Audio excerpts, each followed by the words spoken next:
Magandang hapon! Kumusta po? Narito po ulit ang update natin para sa lagay ng ating panahon.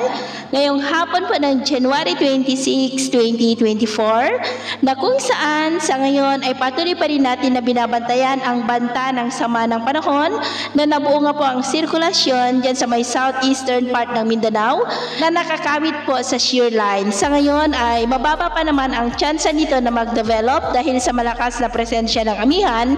Pero maging handa pa rin tayo sa ulan na dala-dala nito dyan sa may Visayas at Mindanao, lalo na po sa mga susunod na araw. At ito nga ang pinapakita ng forecast model natin pong ginagamit hanggang po sa susunod na 2 linggo.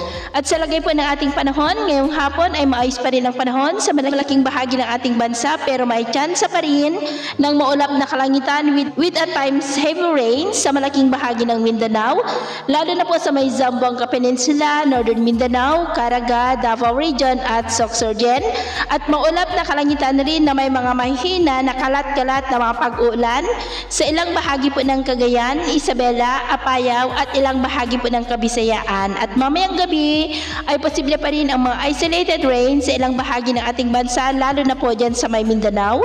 Kaya mag-ingat po tayo sa posibleng banta pa rin ng mga pagbaha at pagguho ng lupa. At sa atin naman pong mga baybayin, dahil pa rin sa amihan ay maalon po sa silangan at kanlurang baybayin ng ating bansa na ang mga alon po ay posibleng aabot hanggang po sa 2.5 to 3.5 meters height. Iwasan muna natin ang papalaot dyan po sa mga may kulay pula para mas makaiwas sa mga sakunang pangkaragatan.